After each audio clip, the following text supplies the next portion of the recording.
유아 선생님은 뭐 여러분들 다 모르는 사람이 아마 거의 없으리라 생각하는데요.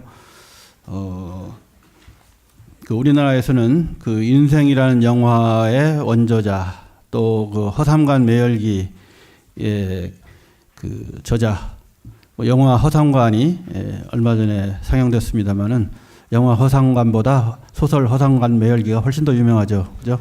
예. 1960년대 중국에 출생해서 지금 중국 현대문학을 대표하는 작가로 지금 뭐 아주 공인을 받고 있습니다. 제임스 조이스 상과 그린찬의 카보우르 상, 프랑스 국제상 등의 다수의 국제문학상을 수상했고 또 프랑스 문화예술 훈장도 수상을 했습니다. 주요 작품으로는 조금 전에 얘기한 그 인생, 운명은 뭐 후호저죠. 그리고 허상관 매열기가 있고 또 형제, 또 제7일 등이 있습니다. 여기 한 이틀 전에 오셔서 21일 날 20일 날 한국에 오셔서 의대에서 그 우리 학계에서 전문적으로 유아에 대한 학술 토론회를 개최한 바 있습니다. 그래서 중국 교수, 대만, 일본, 한국 교수들이 한 15명 정도가 참석해서 열띤 발표와 토론이 있을 정도로 국제적인 조명을 확실하게 이번에 받았고 유아도 거기에 대해서 상당히 깊은 의미를 두면서 참관하면서 또 많은 그 자신의 의견도 제시를 한 바가 있습니다. 오늘 그의 발표는 그렇게 뭐 긴 발표는 아니지만 그래도 상당히 의미 있는 발표라고 생각이 됩니다. 우리와 그들 이런 제목입니다. 발표를 시작해 주십시오. 朴在宇教授说 네, 让我 박재우 慢慢来， 교수님께서 说是有半个小时， 소개를 结果我 해주셨는데요. 看一下，我只有2页多一 지금 点 한 点。 30분 정도 저한테 10분 시간을 정도 이내에 주셨는데 저基本上 한 搞定了 2페이지 정도밖에 안 되기 때문에 한 10분 안에 저는 발언을 마칠 수 있을 것 같네요. 我那个很抱歉，我确实写的短了一点。 죄송합니다. 너무 짧게 쓴 것 같습니다. 我那个而且我那个眼睛也有问题，因 그리고 为 좀 눈에도 문제가 因为我 제가 今 좀 天上午 있어서 是 오늘 오전에 反正有半小时时间是吧？我就多说一点。 지금 저기 今天 저에게 上午 주어진 我主 시간이 要 많기 是 때문에 那 제가 个 조금 수다를 떨겠습니다. 同时看了两个， 오전에 一个是电视， 제가 一个是手机里边看视频。 TV 그리고 电 그 视是看那 핸드폰에서 个朴槿 동영상을 惠从那个 봤습니다. 监狱里 TV를 边 통해서 出来， 박근혜 然后又在路 대통령이 上，然后又进入了法院， 재판을 那么 받는 这不是 장면 没啥意思，不 그리고 好看。 법정으로 들어가는 장면을 然 봤는데 后 별로 又 뭐 视频呢， 아름답진 我是看那 않더라고요. 个 그리고 我一直很 동영상은 关心的那个美国的那个 NBA 的那一场那个很重要的 NBA 굉장히 西部的 중요한 那个 경기 决赛 서부 的最后， 경기 今天发现 리그를 是最后一场， 봤습니다. 我 오늘은 希 이제 望他们打得很 파이널이었는데 精彩， 그래서 没意 굉장히 思，也是 재밌게 第一 그 节 게임을 打完就该知道 즐겼습니다. 哪支球队赢了，哪支球队 예, 输了， 제가 但是 그 把我的眼 응원하는 睛看坏了。 팀이 출전을 但是 했었기 我现在 때문에 慢慢的 뭐 恢复 다 了，基本上把 보지는 我那些字 못했지만 能够看得清 어쨌든 楚了， 그런 동영상들이나 TV를所以 너무 我 많이 就 봐가지고 제가 눈이 좀 지금 침침한 것 可以念 같습니다. 了。 예, 그래서 예, 지금 예, 다시 조금 조정을 해서 제가 읽어보도록 我这个 하겠습니다. 题目就是我们 이제 与 제가 他们 정한 。 주제는 우리와 그들인데요.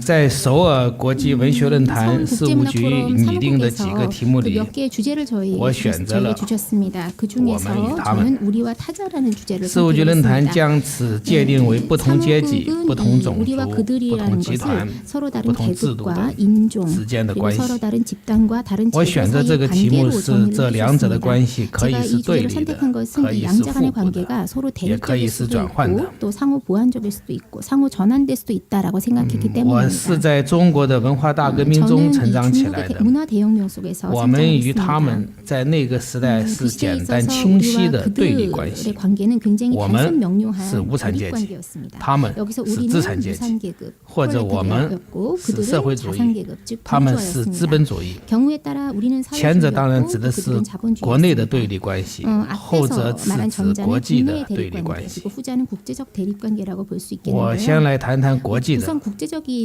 我在成长的岁月里对资本主义有着刻骨仇恨。其实我根本不知道资本主义长什么模样。我的仇恨完全是当时的教育培养出来的。美国是资本主义世界的老大，所以对美国的仇恨也是最为强烈的。当时的一句口号“打倒美帝国主义”，可以在每天出版的报纸上看到，而且遍布中国城镇乡村的水泥墙、砖墙和土墙。那当然，我们知道要打倒的是美国的统治阶级，美国人民是我们的朋友。我们的宣传机器天天说美国人民生活在水深火热之中。我对水深火热的理解就是，美国人民一个个都是皮包骨头、破衣烂衫的样子。这样的理解可能是基于自身的生活经验，因为我当时身边的人一个个都是瘦子，衣服上打着补丁。总之，中国与美国，我们与他们有着不共戴天的仇恨。所以在我刚刚进入12岁的那某一天，突然在报纸的头版看到了毛泽东和当时的美国总统尼克松友好握手的大幅照片时，万分惊讶，我们与他们就这么握手了。此前我认为毛泽东见到尼克松会一把掐死他。当时中国国内的对立关系就是广播报纸上广播里天天讲的无产阶级和资产阶级。其实那时候没有资产阶级，资产阶级只是一个虚构。所谓的资产阶级也就是1949年以前的地主和资本家。这些前地主前资本家被剥夺财产之后，被一次又一次的批斗，他们战战兢兢，他们的子女夹着尾巴做人，他们是真正生活在水深火热之中。我最初看到的事实让我感到资产阶级的生活是多么的悲惨。我庆幸自己属于无产阶级，属于我们，不属于他们。毛泽东去世之后，中国迎来了邓小平时代。邓小平的改革开放让一部分人先富起来，政治第一的社会摇身一变成为了金钱至上的社会，资产阶级不再可傲，开始光彩照人，而且成为无产阶级的普遍追求。价值观颠倒了过来，有钱意味着成功，意味着拥有社会地位，意味着受人尊重，即使没有获得尊敬，也会获得羡慕。改革开放近40年来，少数的我们成为了他们，大多数的我们梦想成为他们，还有不少的我们在仇恨他们的情绪里希望成为他们。我们与他们就是中国的一句老话：30年河东，30年河西。其实世界万物皆如此。我在写作这篇发言稿的时候，北京正在雾霾里。我看到窗外的一栋栋楼房像是一群高矮胖瘦不一的游击队员站在那里，这让我想起了冬天里的雨雪和风。过去的冬天雨和风是可憎的，是寒冷中的寒冷。现在的冬天，雨和风是可爱的，他们可以不开雾霾见到北京，可以呼吸新鲜一些的空气。我们与他们对立或转换，还有互补，可以说是无处不在。文学的写作也不会例外。这么多年来，一直有人问我，写作的时候是如何考虑广大读者的？这个问题只是假设，实际上难以成立。如果一个作家写作时只是面对一个或者是几个读者，作家又十分熟悉这几个读者，也许还能写作时考虑读者。但是当写作面对的是几万几十万的读者时，作家写作时是无法去考虑读者的。这些读者千变万化，作家无法知道他们要什么，而且不断变化。昨天欣赏你的写作，今天不欣赏了，或者今天不欣赏你，明天回过头来又欣赏你了。中国有句成语叫众口难调，再好的 그래서 厨 중국에 师 이런 做出来 습관이 的菜 있습니다. 也无法满足 이 所 많은 有食客 사람들의 的 구미를 时间 다 맞추기는 어렵다. 即 입맛을 使 다 感到 맞추기는 满足的时刻 어렵다는 吃 거죠. 腻了以后 그래서 又不会 어떤 满足 대단한 了 요리사를 하더라도 모든 사람의 손님의 作家 입맛을 可以为一 다 个 맞추기는 读 어려운 者写作 것입니다. 而且只能一 오늘 个 작가는 就是作 독자 家 한 自己 사람을 위해 글을 쓸 수 있다고 这就是 생각합니다. 我 그 们与 독자는 他们的 바로 关系 작가 자신인 如果 것이죠. 把写作 이것이 设定 바로 成我 우리와 们 그들의 관계입니다. 把阅读 만약에 设定 글 成 쓰는 他们 사람을 우리로 규정해 那么 놓고 写作的 읽는 过程 사람을 就是一个 그들로 对立 규정을 转 해본다면 换和 글을 互补 쓰는 的过 과정 程 자체는 바로 이러한 所有 관계의 的作家 대립과 同时 전환 也 그리고 是读者 상호보완적인 或者说首 과정이라고 先是读者 생각을 합니다. 大量阅读获得的感受会成为叙述标准进入到写作之中 所以作家写作时拥有作者和读者的双重身份 作者的身份是让叙述往前推进期间感到这个段落有问题这句话没写好这个词不准确时 就是读者的身份发言可以这么说写作时作者的身份负责叙述前进读者的身份负责叙述前进时的分寸这就是写作中的我们与他们有时候一帆风顺我们及时做出了修改他们及时表示了满意有时候僵持不下我们认为没有问题他们认为问题很大或者我们修改了一次又一次他们还是不满意我们不耐烦了这时候怎么办最好的办法就是休息几天再回来看看就像政治家们因为国家的核心利益僵持不下是惯用的办法搁置争议让下一代来处理相信下一代比我们更有智慧休息几天确实很有效果我们与他们往往很快就能达成一致不是我们承认确实没写好就是他们承认胡搅蛮缠了然后我们继续推进叙述他们继续把握叙述的分寸有时候会有斗争这样的时候好像不多但是我们与他们一旦有了斗争很可能就是你死我活的斗争有点像文革时期的中国和美国的斗争不是东风压到西风就是西风压到东风当然不管斗争如何激烈到头来还是像毛泽东和尼克松友好握手那样我们与他们最终结果还是握手言欢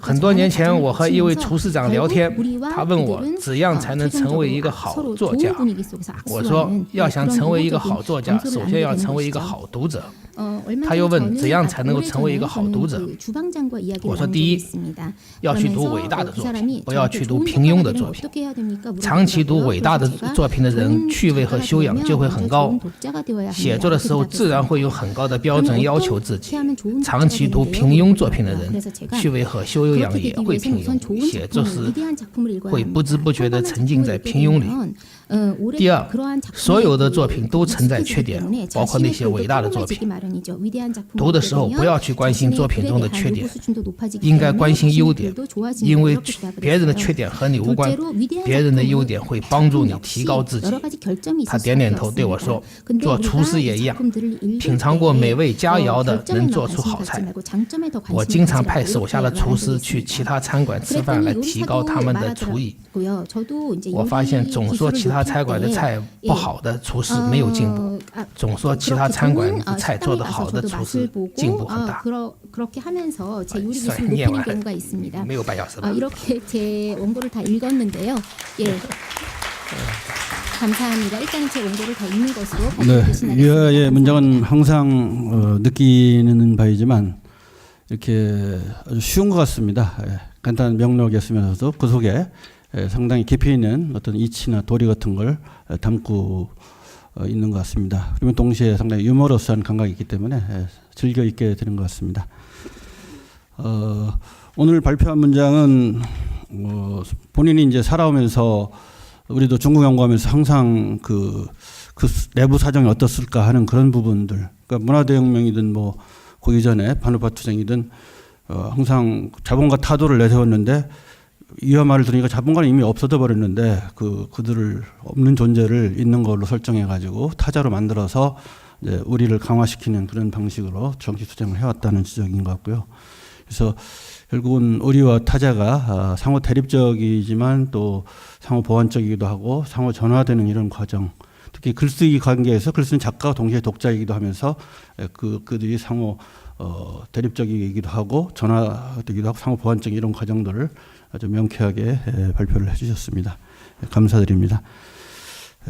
그 질의가 있으면 이따 모두 발표를 마친 뒤에 다 해주시기로 하고요. 그러면 장강명 선생님의 발표를 듣기로 하겠습니다. 우리 그 장강명 선생님은 소설가로 1975년 서울 출생이고요. 연세대학교 도시공학과를 졸업했습니다. 뭐 사회 비판적 문제에서 SF까지 아우르는 다양한 소재, 흡연력 있는 스토리 전개와 군더더기 없는 문장으로 한국문학의 새로운 활기를 불어넣고 있다고 평가를 받고 있습니다. 원래 언론인 출신인데 언론인 출신 한 10여 년 하다가 작가로 전업한 경우인데요. 그의 뭐 열광 금지, 에바로드 댓글 부대, 금음 또는 당신의 세계를 기억하는 방식, 우리의 소원은 전쟁, 한국이 싫어서 등등 작품이 있는데 상당히 그 청년 자살을 다룬 표백이라는 작품 데뷔작인데 한겨레 문학상 수상을 했는데 상당히 그 주목을 많이 받았다고 합니다. 그리고 또 계속해서 좋은 작품을 내고 있습니다. 자, 오늘 발표 북한의 그 아까 최원식 선생이 기조발제에서 북한이 우리이면서 동시에 타자라고 했는데 장 선생님은 어떤 시각에서 보는지 얘기를 들어보도록 하겠습니다. 예, 부탁합니다. 네, 고맙습니다. 제가 마지막입니다. 빨리 읽겠습니다. 천천히 읽어도 돼요. 앞으로 읽으려는 글의 주제가 우리와 타자라는 말을 듣는다면 대부분의 독자는 다음과 같은 예상을 하게 된다. 1. 따분하겠구나. 2. 결론은 타자화를 멈춰야 한다는 거겠지. 그들도 역시 우리와 한 공동체에 있는 사람들로서 우리와 다르지 않은 존재임을 깨닫고 어쩌고 저쩌고. 그런데 지금부터 제가 드리려는 말씀은 1은 몰라도 2에는 해당하지 않습니다. 나는 어떤 사람들을 적극적으로 타자라고 부르자고 주장할 참이다. 그들은 우리와 한 공동체를 이루고 있지 않으며 우리 안에 있지 않다고 말할 생각이다. 그들은 북한 주민들이다. 그들은 한국 사회에서 타자조차 되지 못한 존재들이다. 타자보다 더 안 좋은 처지의 사람들이 있다고? 그렇다. 북한 주민들은 한국 사회에서 투명 인간이다. 한국인들은 북한이라는 나라가 없는 것처럼 행동하며 북한 주민이 보이지 않는 것처럼 살아간다. 지금 이 서울국제문화포럼 행사장에서 북한까지 직전거리는 40km가 안 되는데 거기에서 벌어지는 세계 최악의 독재와 인권 유린 행위에 눈을 가리고 살아간다는 얘기다. 그렇다면 한국 문학은 눈앞에서 세계 최악의 독재와 인권 유린이 벌어지고 있다면 그걸 증언하고 고발하고 다른 사람의 관심을 촉구하는 것이 문학의 사명 중 하나 아니겠는가? 그런데 북한의 문인들이 그 일을 했다간 가족과 함께 즉시 정치범 수용소로 끌려갈 테니 한국 작가들이 그 일을 해야 되지 않을까? 반복하다시피 바로 옆에 사는 데다가 외국 작가들은 그럴 뜻이 있어도 한국어를 익히기 어려워 피해자들의 이야기를 제대로 이해하지 못하니 말이다. 하필이면 북한을 제외하고 북한 사람들이 쓰는 언어를 국어로 쓰는 유일한 나라가 한국이다. 그런데 불행하게도 북한과 북한 주민을 외면하기는 지금의 한국 문학도 마찬가지다. 아니, 나는 지금 한국에서 북한이 보이지 않는 나라가 되고 북한 주민이 투명 인간이 된 데에는 한국 문학의 책임도 있다고 감히 생각한다. 그리고 그 밑바닥에는 북한은 타자여서는 안 된다는 오랜 도그마가 있다고 본다. 그 이야기를 해보려 한다. 한국 국민 대부분은 북한에 대해서 관심이 전혀 없습니다. 그들은 북한이란 나라가 없다는 듯 살고 있습니다. 특히 젊은 사람들은 더더욱 그렇습니다. 러시아 출신의 한반도 전문가인 안드레이 란코프 국민대 교수의 말이다. 그는 젊은 한국 사람들은 북한보다 태국이나 프랑스에 대해 관심이 더 많다고 해도 과언이 아닐 거라고 주장하는데 나 역시 동감이다. 2015년 말 프랑스 파리는 서울에서 약 9,000km 떨어져 있다. 파리에서 폭탄 테러가 일어났다.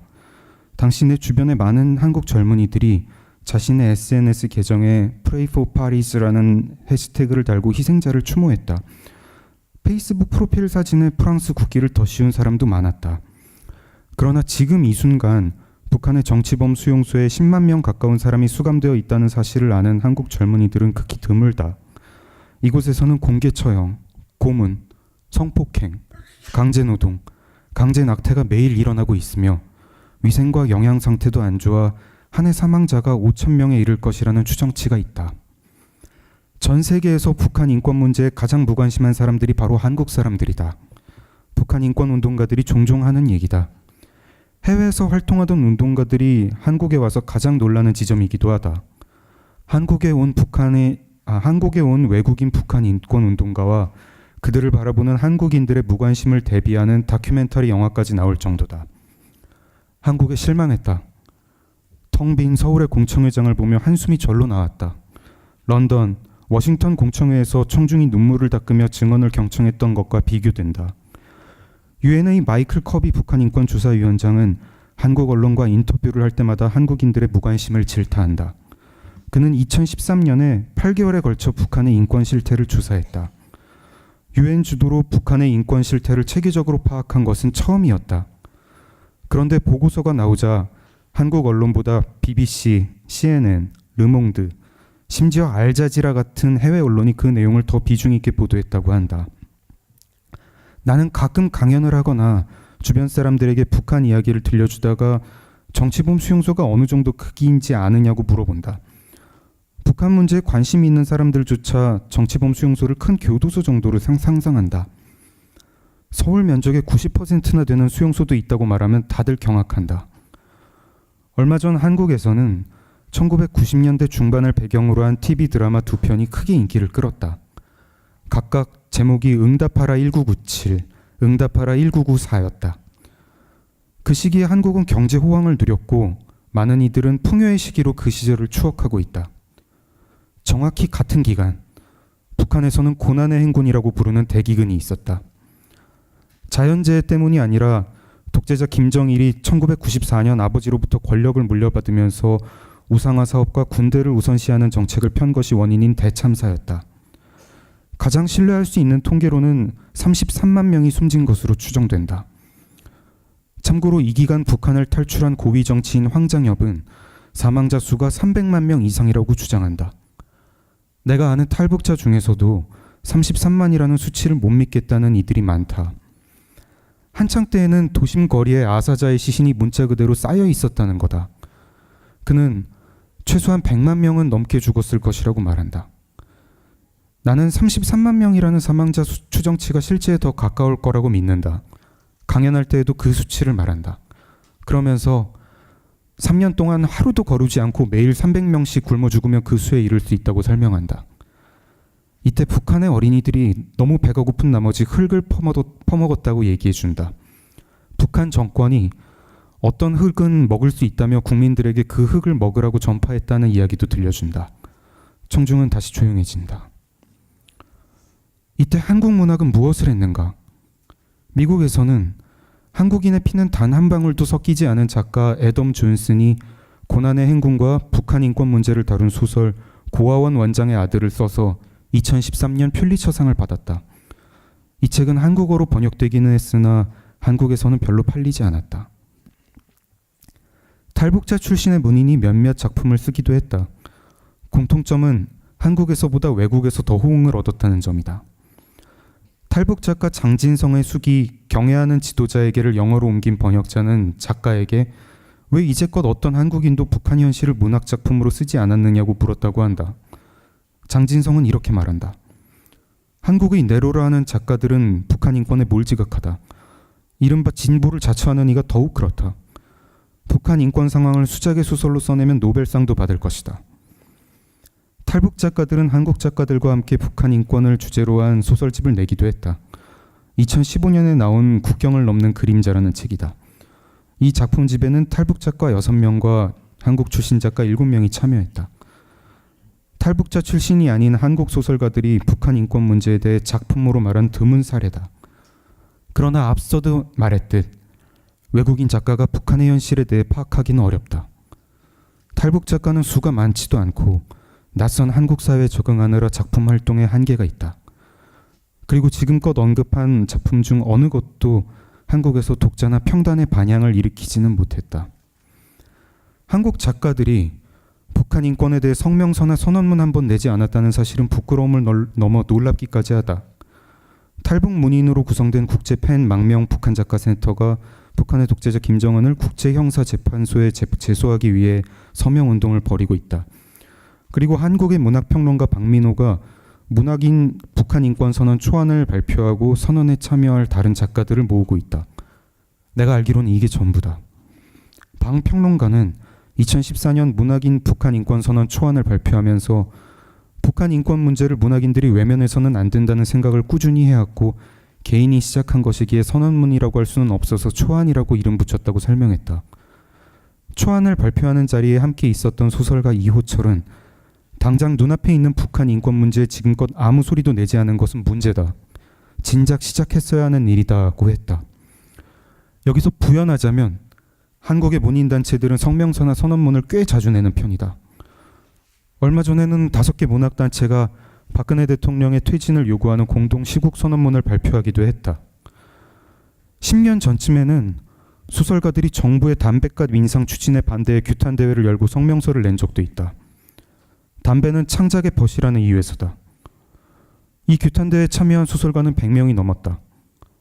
방평론가는 북한 인권 선언에 참여할 작가를 모으고 있는데 목표가 100명이다. 2014년 여름부터 추진했는데 반년 동안 20명 남짓을 모았다고 한다. 한국의 한 일간지는 그런 한국 작가들의 모습을 이렇게 꼬집었다. 북한을 방문했던 문인들이 많다. 이들은 사석에서 북의 비참한 현실을 개탄하면서도 공적으로는 철저히 침묵한다. 문인들 사이에 북한 인권을 제기하면 왕따가 되는 게 우리의 현실이다. 변명거리가 몇 가지 있다. 우선 북한이 극도로 폐쇄적인 사회다 보니 그 실상을 접하기가 쉽지 않다. 프랑스의 테러 현장은 생중계로 볼 수 있지만 정치범 수용소를 찍은 영상은 그렇지 않다. 한국인들은 대부분 선량하고 동정심이 많고 정의감이 강하다. 나는 북한의 생생한 내부가 좀 더 공개되면 한국인도 한국 작가들도 더 이상 침묵하지 않을 거라고 확신한다. 그 이야기와 모순인 것 같긴 하지만 한국 사람들에게 북한 뉴스는 넌더리가 날 정도로 지겹다는 점도 이유의 하나이겠다. 북한이라는 나라가 하도 비정상적인 일을 하도 자주 벌이다 보니 한국인들은 거기에 만성 짜증 상태가 되어버렸다. 북한은 몇 달이 멀다 하고 핵무기를 실험하거나 미사일을 발사하거나 전쟁을 일으키겠다고 협박하거나 국제조약을 어기거나 그런 따위의 일들을 벌인다. 그러다 보니 한국인들은 아예 북한이라는 말만 들으면 귀를 막아버리고 싶게 되었다.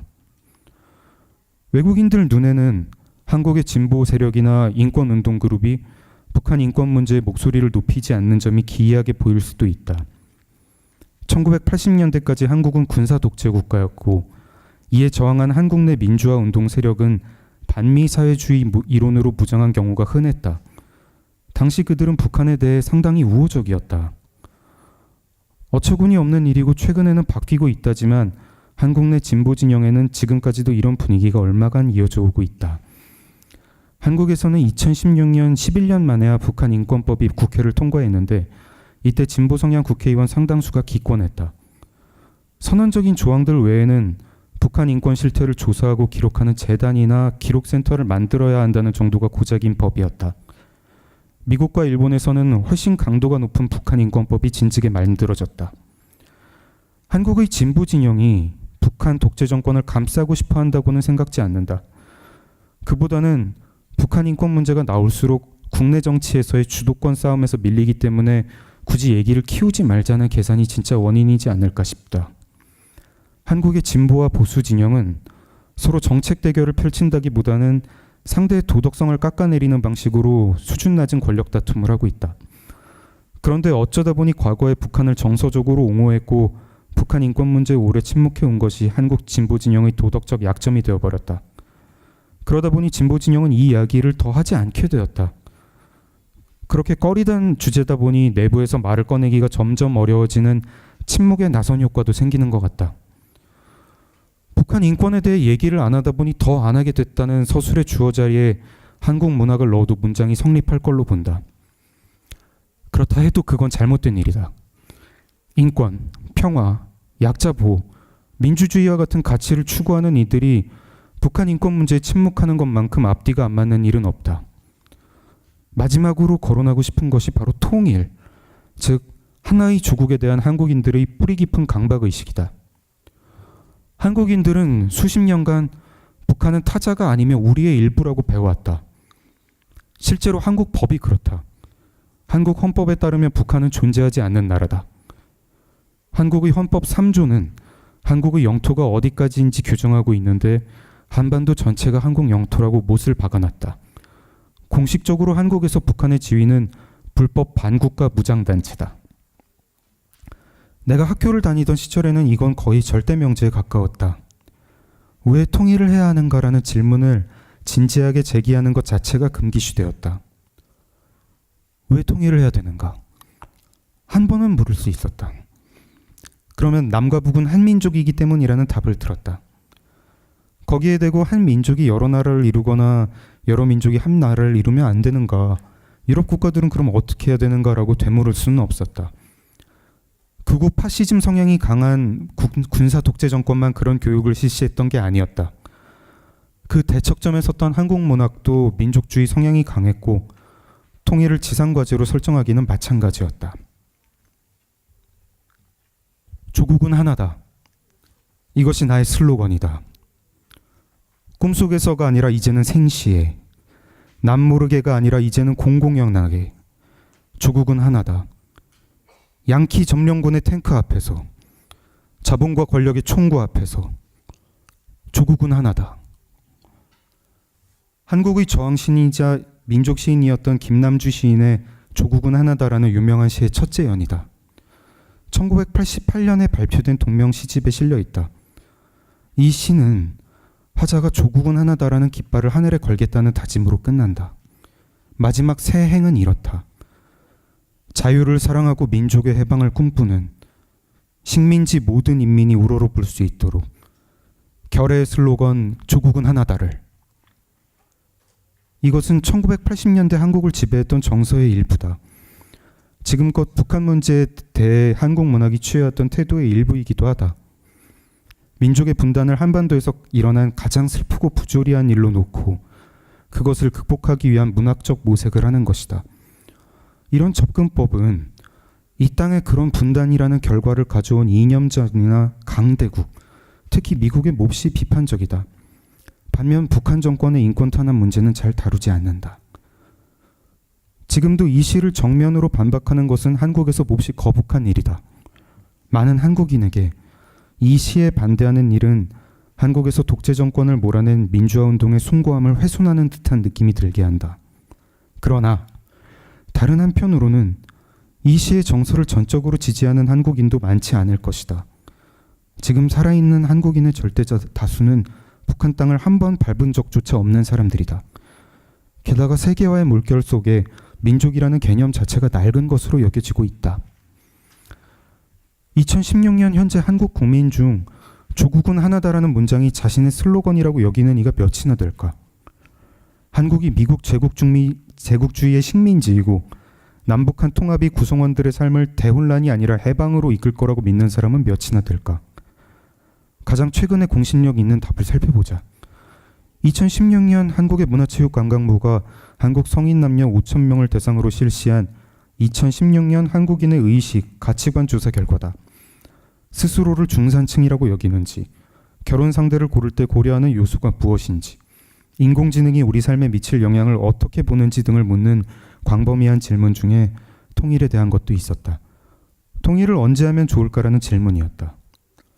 전체 응답자의 절반 이상, 50.8%가 서두를 필요가 없다고, 32.8%는 굳이 통일할 필요가 없다고 답했다. 통일을 가급적 빨리 해야 한다는 답은 16.9%에 불과했다. 즉, 80%가 넘는 한국인에게 통일은 적어도 최우선적인 슬로건은 아니었다. 특히 통일이 필요 없다는 의견은 10년 전 16.8%에서 거의 배로 증가한 것으로 나타났다. 연령별 조사 결과를 보면 20대와 30대에서는 10명 중 4명이 그렇게 생각한다. 말하자면 조국은 하나인가, 북한은 우리의 일부인가라는 질문에 대해 한국인들은 지금 이중적인 모습을 보이고 있다. 일본 문화를 설명할 때 사용하는 표현을 빌자면 다테마에와 혼내가 다르다. 상당수 사람들이 속으로는 북한을 같은 언어를 쓰는 외국 정도로 여기지만 주변의 비난을 살까봐 겉으로 그런 속내를 드러내지는 않는다. 내 눈에는 한국인들은 매우 빠르고 간단한 방법으로 그 분열을 극복하는 듯하다. 북한에 대해 말하지 않기, 북한에 대해 생각하지 않기. 내 생각에는 이게 북한이 투명한 존재가 되어버린 또 다른 이유다. 나의 할아버지는 분단을 겪었다. 나의 아버지가 분단을 겪었다고 말할 수 있는지는 잘 모르겠다. 그가 5살 때 북한과 한국이 갈라졌다. 나는 그로부터도 27년이 지나 태어났다. 나는 30살이 넘어 처음으로 북한에 가보았다. 신문사에서 일하며 취재기자 신분으로 2006년과 2007년에 각각 북한을 다녀왔다. 북한 땅에 들어선 지 5분도 안 되어 주변 모습에 압도되었다. 나뿐 아니라 주변 젊은 기자들 모두 입을 벌린 채 할 말을 찾지 못했다. 주변에 나무가 한 그루도 없었던 것이다. 눈에 보이는 땅은 콘크리트도 수풀도 나무도 없이 온통 뻘건 황무지였다. 한국에서는 한 번도 본 적이 없는 풍경이었다. 극심한 식량난과 에너지난으로 인해 북한 산림 파괴 정도가 심각하다는 말은 들었지만 그 정도일 줄은 상상도 못했다. 화성에 가면 이런 기분일까 하는 생각이 들었다. 이국적인 장소가 아니라 외계 행성 같은 곳이었다. 2007년에 금강산에 오를 때에는 한 남성 안내원이 내 옆을 따라 붙었다. 산을 오르며 그와 둘이서 몇 시간 동안 대화를 하게 되었다. 아마 그는 안내원을 가장한 북한 보위원이었던 것 같다. 그리고 한국의 정치부 기자였던 나를 감시한다기보다는 순수한 호기심에서 내게 이것저것 질문을 던졌던 것 같다. 그는 한국 정치 상황에 대해 어지간한 한국인은 비교도 되지 않을 정도로 해박했다. 여러 종류의 한국 신문을 매일 읽는 것이 틀림없었다. 그러나 끝내 국회와 야당의 역할을 이해하지 못했다. 왜 모든 것이 대통령의 뜻대로 굴러가지 않는지를 나는 그에게 끝까지 제대로 설명할 수 없었다. 조국은 하나인가? 북한도 나의 조국인가? 아니라고 생각한다. 북한은 내게 너무 낯선 땅이며 그곳에 사는 사람들 역시 낯선 사람들이다. 나는 분단 체제는 경험했다. 나는 매우 강압적인 반공 교육을 받고 자랐다.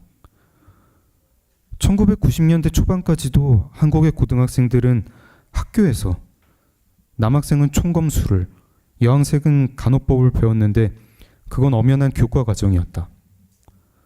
총검술 실력에 대한 평가도 성적에 반영이 되었다. 20대 초반에는 30개월간 군대에 강제 복무했는데 대다수 한국 성인 남성과 마찬가지로 그 불쾌했던 경험에 여전히 치를 떨고 있다. 당시 한국의 병역 문화는 지독했다. 수감 생활과 크게 다를 바 없었다. 한국의 군사 독재 정부는 종종 반정부 인사에게 북한의 간첩이라는 누명을 씌우고 고문으로 혐의를 심하게 만든 뒤 감옥에 보내거나 처형했다. 많은 민주화 운동가들이 그런 식으로 고초를 겪었다. 정치 탄압의 가장 큰 핑계는 늘 북한이었다. 이 시기 한국의 진보운동과 민족문학은 이런 억압과 불의의 한 원인이었던 분단 체제의 문제를 깊이 고민하고 그 체제를 극복하기 위해 치열하게 노력했다. 이제 한국의 고등학생들은 군사훈련을 받지 않으며 한국의 시민들은 불법 구금돼 고문을 당할지 모른다는 두려움 없이 자유롭게 정부를 비판한다. 여기까지 오기 위해 싸워온 많은 분들께 진심으로 감사한다. 그런데 나는 북한은 남이다라는 나의 태도가 과거 한국의 진보운동과 민족문학이 해온 그 싸움을 계승할 수 있을 거라고 생각한다. 이제 우리가 싸워야 할 대상은 한국이 북한과 서로 다른 두 나라라는 현실 그 자체가 아니라 여전히 한반도에서 힘을 발휘하고 있는 분단체제 아닐까? 분단체제는 국가 안보를 빌미삼아 국민의 사상과 행동을 폭력적으로 억압하는 시스템이다. 10만 명에 이르는 북한의 정치범 수용소 재소자들과 2,300만 명의 북한 주민 전체가 여전히 그 시스템으로 고통받고 있다. 오늘날 분단체제 극복은 북한 주민들이 불법 구금돼 고문을 당할지 모른다는 두려움 없이 자유롭게 정부를 비판할 자유를 누리게 되는 것이다. 북한이 민주화되는 것이다. 내게 북한 주민은 남이다. 그러나 바로 옆에 있는 남이다. 그들은 나의 이웃이다. 나는 민족이라는 개념을 탐탁치 않게 여기지만 그럼에도 불구하고 북한에 대한 도덕적 의무감을 느낀다. 내 옆집에 사는 남자가 아내를 폭행하고 자식을 굶길 때 내게는 도덕적 의무가 생긴다. 바로 옆에 있는 사람의 의무다. 옆집 가족이 내 친척인지 아닌지와는 아무 관련이 없다. 아우슈비츠가 들어설 때 유럽인들에게는 모두 그런 도덕적 의무가 있었다. 그런 자연스럽고도 당연한 명령을 받기 위해 굳이 자신들이 유대민족이라거나 게르만족이라고 가정할 필요는 없었다. 그저 인간이기만 하면 됐다. 나는 나를 비롯한 젊은 한국 작가들에게 새로운 도덕적 의무가 생겨나고 있다고 느낀다. 거대한 억압과 불의 바로 옆에서 글을 쓰는 사람에게는 그런 의무가 생긴다. 그리고 하나의 조국, 하나의 민족 같은 관념에서 멀어지는 것이 오히려 그 의무의 방향과 모습을 더 명확하게 인식하게 해주리라는 게 나의 제안이다. 고맙습니다.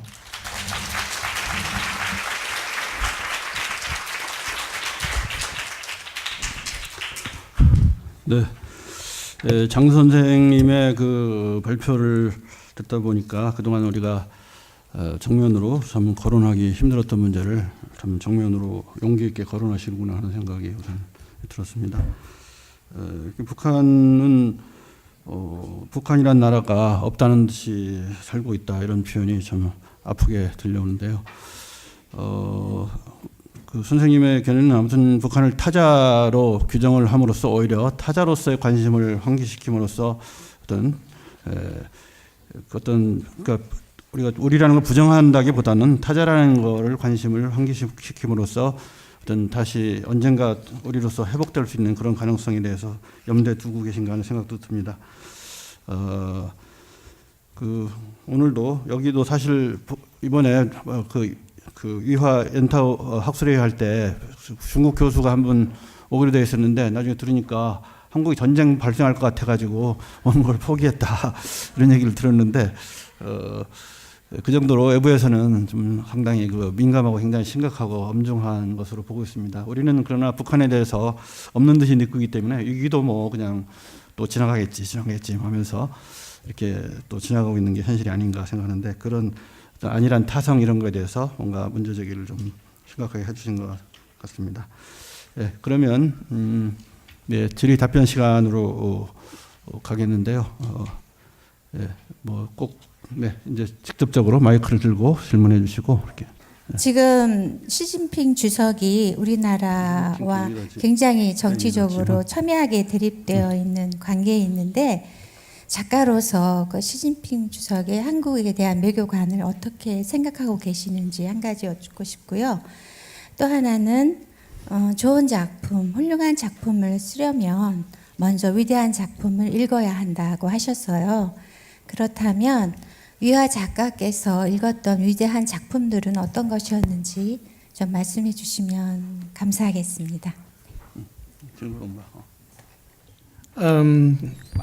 刚才那个朴载宇教授说，那个我们就是前2天开的一个讨论会的时候提到那个就是中国的媒体，其实这个话题是由我的那个我们来的一位日本教授提到的，因为他在来之前他的太太很担心，让他不要去，他的朋友们也让他别去，因为确实也是，就是起码在我们中国，那个媒体都说那个朝鲜有1万门大炮对着首尔的，随时准备开炮，是吗？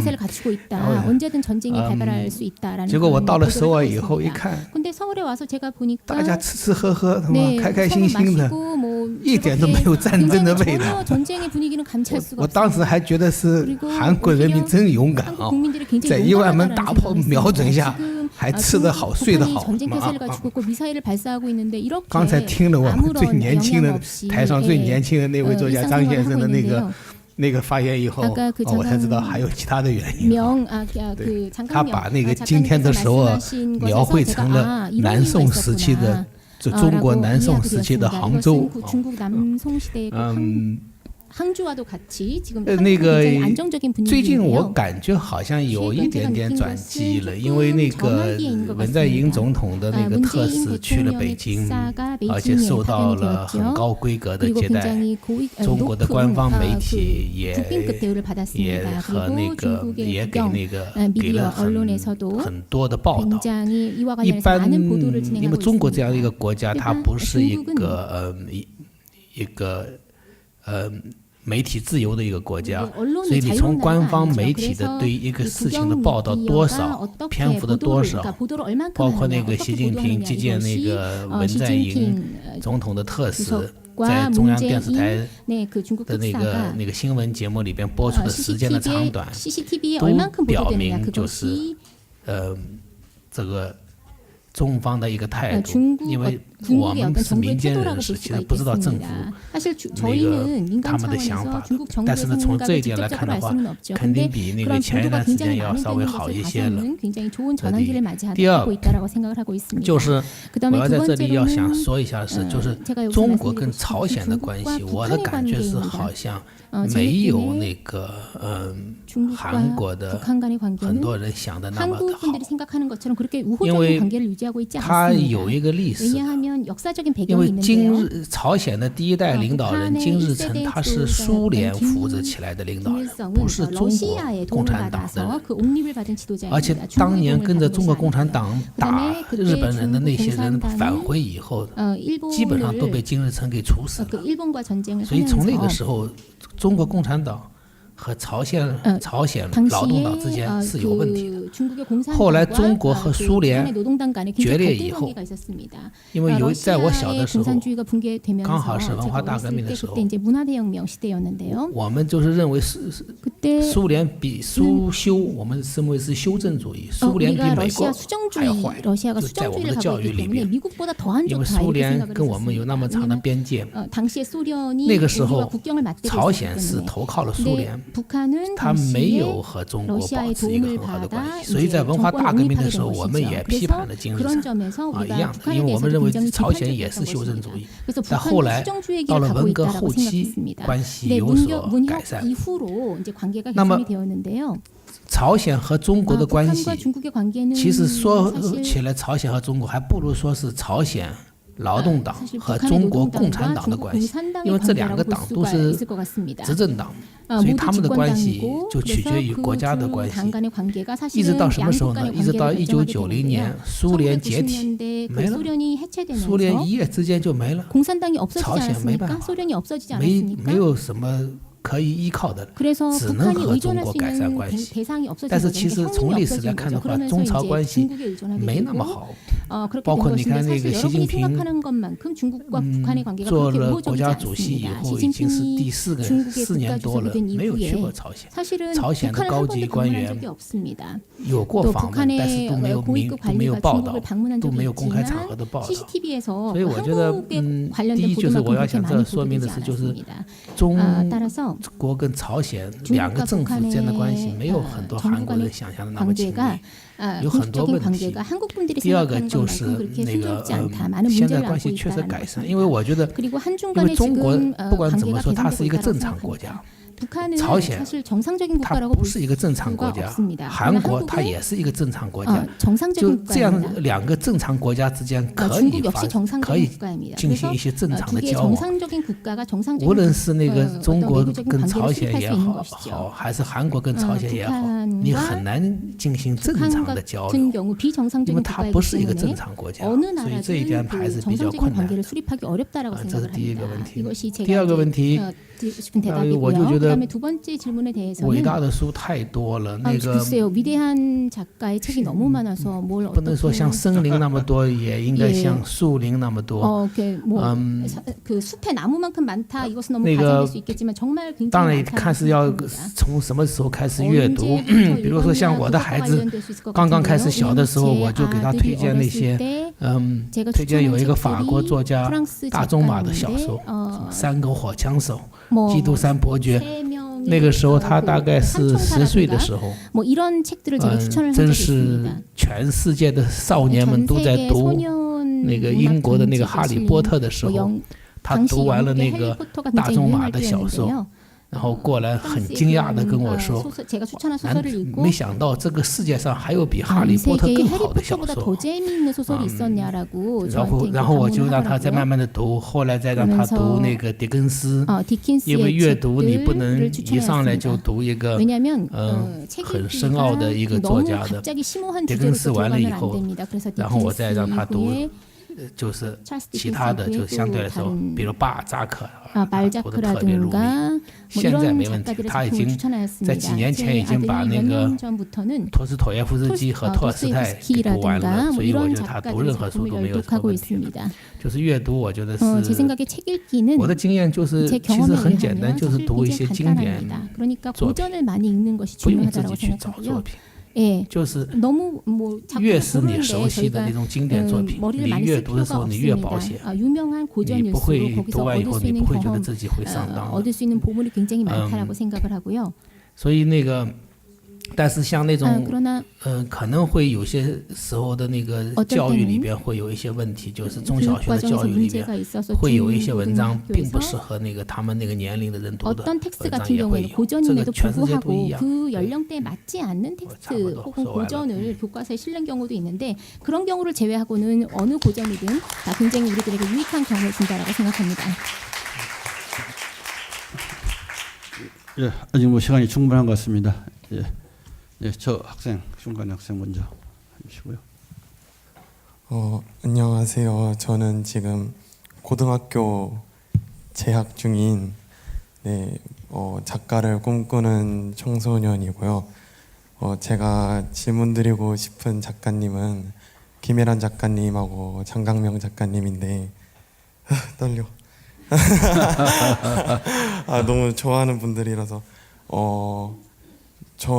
제가 이제 작가가 되려는 이유는 이제 어떤 사회적 문제에 대해서 발언하고 싶다는 그런 게 생겼어요. 근데 그게 생긴 게 중학교 3학년 때 세월호를 이제 보고 나서 그 전까지 이제 알고 있던 거, 뭐 믿어왔던 거 이런 게 이제 그 말단에서부터 다 이제 무너지고 바뀌는 경험을 해서 이제 되게 큰 충격을 받았거든요. 그런데 여쭙고 싶은 거는 제가 생각할 때 그러니까 작가도 마찬가지지만은 결국 인간이라는 존재 자체가 어떤 고통을 누군가 겪었을 때 공감은 할 수 있지만 어쩔 수 없이 외곽에 서 있을 수밖에 없다고 생각을 해요.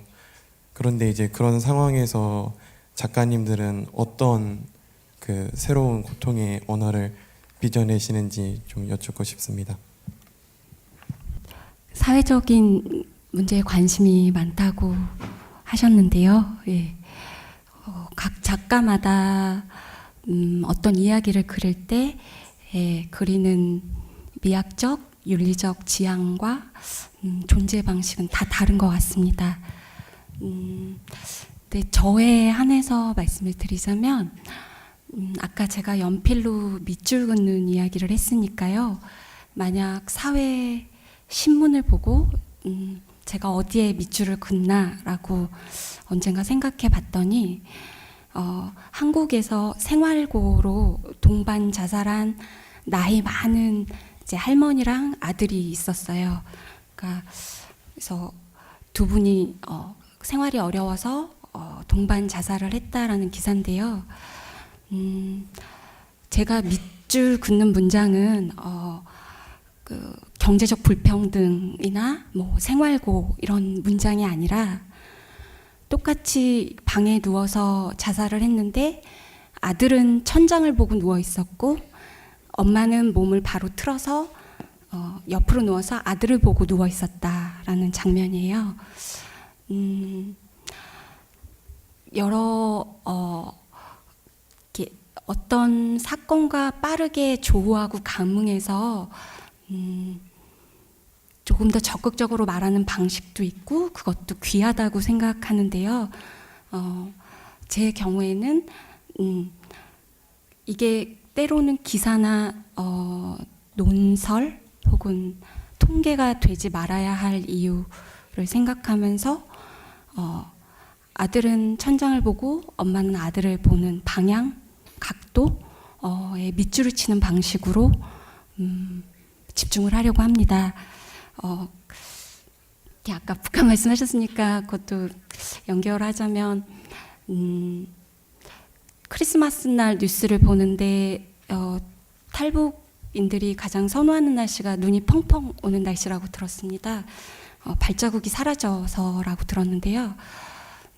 그런 뉴스를 보거나 아니면 남북한 정치인들이 만날 때 다른 기사보다 약간 의전의 디테일이라 그러나요?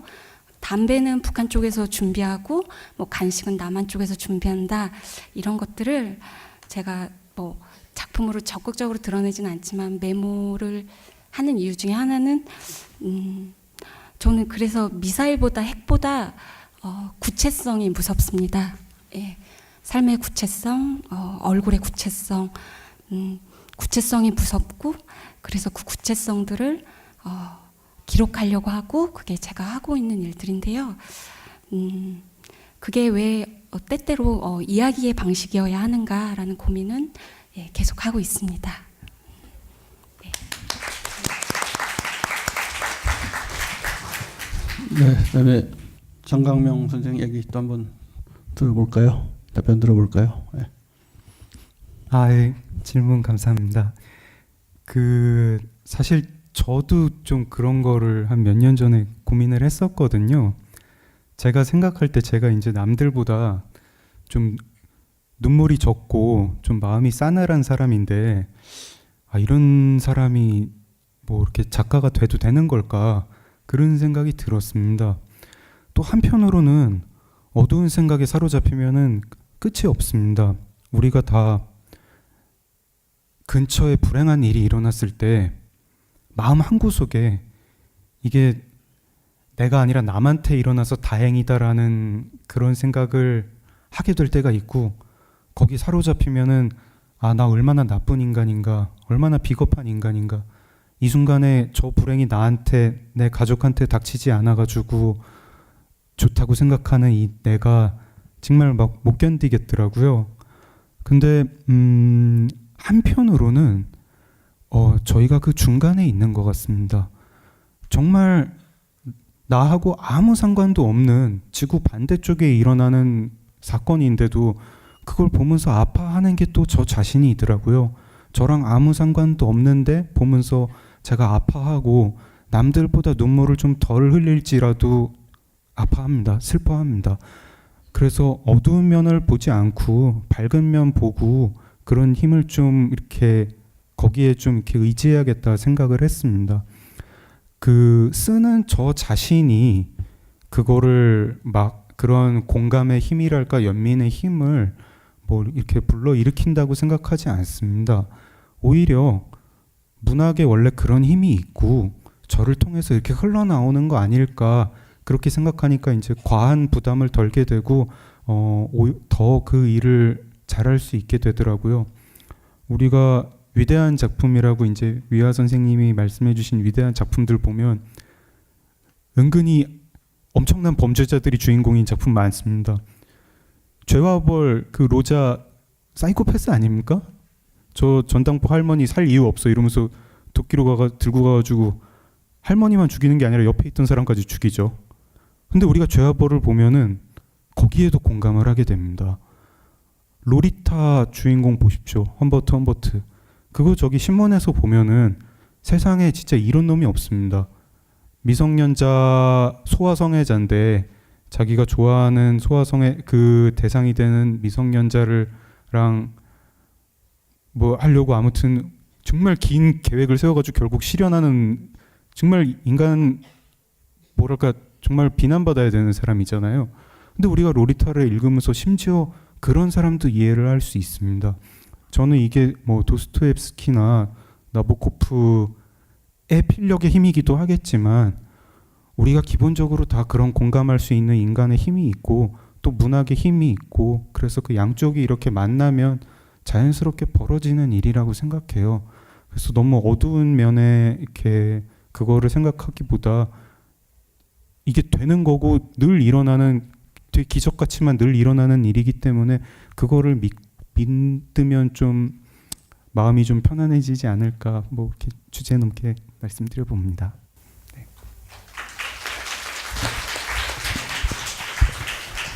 네, 또 다른 분, 아까 저쪽에서 먼저 들었기 때문에 저쪽 기회를 드리겠습니다. 안녕하세요. 저는 대학생 문해창작학과 전공하고 있는 학생입니다. 저는 개인적으로 위화 작가님을 너무 좋아해서 여기에 참석을 했는데, 근데 질문은 장강명 작가님한테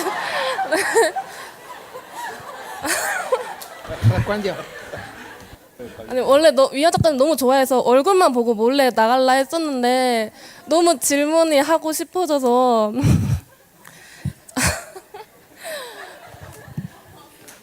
네, 제가 예전에 조선족에 관한 글을 쓰려고 한 적이 있어요. 그때 조선족에 대한 다큐멘터리를 본 지 얼마 안 됐을 때라 가지고 그러면은 이번에는 주인공이라는 캐릭터를 조선족이라는 설정을 넣어보자라고 했었거든요. 근데 그때 들었던 반응이 진짜 너 빨갱이야라고 하더라고요. 저한테 그 북한에 대해 조금이라도 우호적인 생각을 갖고 있으면은 약간 빨갱이라는 말을 심심찮게 듣고는 해요. 이건 제가 남북 통일 포스터를 만들 때도 빨갱이라는 소리를 들었고 한때 한 재작년쯤에 일베 유행했을 때는 그 말을 진짜 수도 없이 들었거든요. 막 조선족 하나 한다고 너 그럼 북한으로 가 왜 남한에 살아 이러는 거예요. 이 장강명 작가님께서 북한에 대해서 너무 무관심한 작가들과 문단에 대해서 말씀을 하셨는데 그거는 문단의 문제가 아니라 이 남한 사회의 문제라고 생각을 하거든요. 이번에 19대 대선 때 지금 현재 문재인 대통령이 후보로 나왔을 때 그 대북 정책이 햇볕 정책이라서 문재인을 싫어하신 분들을 제가 좀 많이 봐왔어요. 그런 부분에 있어서 물론 북한이라는 거를 우호적으로 보고 문단에서 그거를 생각해야 되는 건 맞지만 실제로 출판업계에서 출판업계에서 책들을 홍보하는 것만 봐도 신인 작가분이나 이번에 상 받은 한강 작가분이나 진짜 다른 문인만 소개를 하고 북한에 대해서는 안 하잖아요. 그런 부분에 있어서는 저는 출판업계와 사회의 문제라고 생각을 하는데 작가님께서는 어떻게 생각하시는지 의견 묻고 싶습니다. 저도 위화 작가님 정말 팬인데요. 아까부터 이렇게 사실은 어제부터 이렇게 좀 셀카 좀 같이 찍으면 안 되겠냐고 이렇게 하려다 용기가 없어가지고 여태까지 계속 못하고 있습니다. 그런 마음으로 위화 작가님께 질문을 못 드리는 거죠. 저도 10분 이해합니다. 그 조선족을 소재로 하겠다고 너 빨갱이야라고 했다는 분이 만약에 농담인 것 같은데 진담이면은 좀 이렇게 약간 좀 이렇게 너무 가깝게 지내면 안 될 것 같고 아마 농담일 겁니다. 농담일 거고 한국 출판계나 문학계에서 뭐 북한 문제를 지금 2017년에 뭐 그거는 금기다 안 다뤄야 된다 이런 분위기가 있다고 저는 생각하지는 않습니다. 그냥 아까 제 발제문에도 조금 있었는데 그냥 얘기를 안 하다 보니까 그냥 얘기를 안 하게 되고 왜 우리 좀 그런 때 있지 않습니까? 뭐 이렇게 한참 막 누구랑 친구 만나가지고 한참 얘기를 했는데 꼭 해야 되는 얘기인데 그냥 뭐 이렇게 까먹고 오게 되는 그런 일 왕왕 일어나는데 뭐 그런 정도 아닌가 싶고요. 그리고 그래서 근데 이제 지금 조선족이나 그러니까 중국 동포나 아니면은 북한을 관련해 가지고 뭔가 발언을 하고 싶다, 쓰고 싶다. 이거 이미 이제 남들이 지금 안 하고 있는 거에 대해서 문제 의식이 있으시고 그거 조금 이제 더 발전시키면 그런 어쨌든 남들이랑 다른 생각을 하고 있는다는 거, 남들이 지금 이제 주목하지 않는 소재를 나는 글자로 만들고 싶겠다. 그 글자로 만들고 싶다. 이 욕망 자체가 굉장히 소중하고 재능이라고 생각합니다.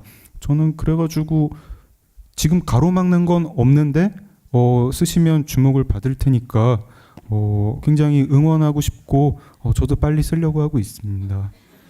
네, 뭐 그렇게 심각하게 뭐를 이렇게 저희를 지금 가로막는 뭐를 불온시하는 시선 또는 뭐를 금기시하는 시선 양쪽 모두에서 지금 2017년 대한민국이 벗어났다고 생각합니다. 벗어나고 뭐 작년 재작년에 정말 이상한 일이 일어났지만 그것도 이제 떨쳐버리고 이제 만들면 되는 때라고 생각하고요.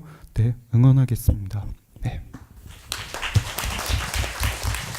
네, 그러면 세 번째 줄학생. 안녕하세요. 저는 지금 서울대학교 비교문학에 재학 중인 중국인 유학생 권미라고 합니다. 저는 그 유학 선생님께 질문 드리고 싶은데요. 그 아까 발표문에서 또 밝혔듯이 선생님께서 그 문화대혁명 속에서 성장했고 또 작품에서 보면 문화대혁명 얘기가 많이 나오는데 작가님께서 그 문화대혁명의 영향을 많이 받았다는 그런 느낌을 들었어요.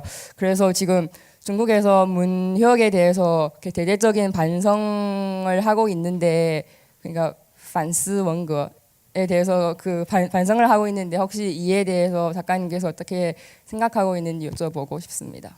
네, 감사합니다. 답변해 주십시오.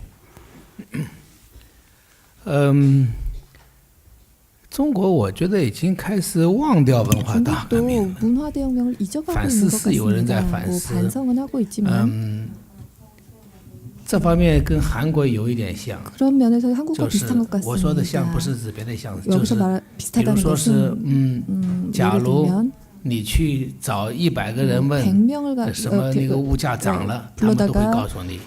뭐 是涨了。 물가가 但是你找 올랐으니까 100个人去问 물어보면 对文化大革命 올랐습니다라고 了解吗？ 대답하겠지만 可 문화대혁명에 能 대해서 有80个人 이해하십니까라고 告诉你不了解。 물어보면 80명 정도는 就跟 모른다고 刚才我们 합니다. 那位韩国的 좀 同行 전에 说的一 그 样，就 한국 是 분이 말씀을 하셨는데 为了那个香烟那个提价了，会有 좀 超 전에 过 장수님 100个 말씀하셨죠. 作家 뭐 在那个签 담배세 字。 인상에 但是你说 100명이 为了那个统一问 동참했었다라고 题啊，不 하셨는데 为了那个 통일 朝鲜的 문제 那个人权 아니면은 问 뭐 题，可 북한 能也就 인권 只有20多个。 문제에는 所以我觉得 20명 中国的情况 정도밖에 也有 호응을 안 点是 했다. 这样的，就 중국도 是 뭐 비슷한 것 같습니다. 去年是文革 작년에는 50 年， 문화대혁명 我一直认为去 50주년이었습니다. 年可能 작년에 会有， 좀 在国内不可能， 뭐 国内 국내는 因为 불가능하지만 任 중국 何民间的 국내에서는 那种 뭐 민간의 有关文革的活 어떤 动都 문혁 被政府 관련 给控制。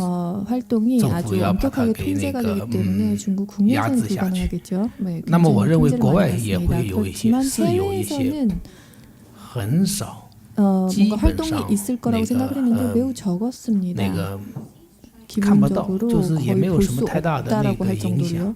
뭐 큰 所以 영향을 미치지도 못했고요. 파급 我就 효과가 感觉到，就是我 기대하고요. 们 그래서 제가 느끼는 것이 文革在中国， 이 由于我们那 문화대혁명이 个政府长期以来 중국에서는 对它的态度， 중국 就是希 정부가 望 장기적으로 이 忘掉这么一段历 문화대혁명 史，因为这段历史对于他作为一个共产党来说，那 중국 是一段 공산당에게 있어서는 很那个 굉장히 很糟糕的一段历史，所以他 아주 自己也不 끔찍한 希望能够 역사이기 때문에 能够被 그것이 人一直记着。 계속 사람들에게 그만 기억되는 것을 这 원치 和那个 않는 것 1980 年代，就是那时候你可能还没出生那个时 뭐 候， 아직 那 뭐 个时候对 태어나지 文 않은 革的那个 분들도 反思， 있겠지만 그 那 당시에 时候 뭐 真正开始了对文革的 문화대혁명에 反思。 대해서 반성이 到了 있었습니다. 90年代 그때는 以后，我觉得我 진정한 们 반성이 基本 이루어졌고요. 上政府 90년대 对于文革进行了 들어서면서부터는 屏 뭐 蔽， 거의 然后 뭐 年轻人由于他们是 이 文革以后 화제를 出生 피하는 的， 것 같습니다. 他们已经不关心 그리고 文 지금 革了。 젊은이들은 이제 文革 문화대혁명 只是 세대가 存 아니기 在在一 때문에 더 群就 관심이 像我这样 없습니다. 的年龄的人， 문화대혁명은 或者 제 比我更老一点的年龄的人 저보다 的 더 那个 나이가 记忆之中。 많으신 분들이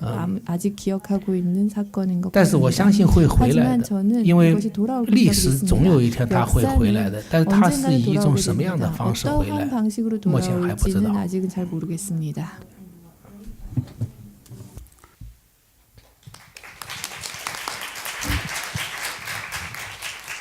그 참고로 그 얘기를 드리면 그 유명한 빠진 선생이 있습니다. 파금 선생님.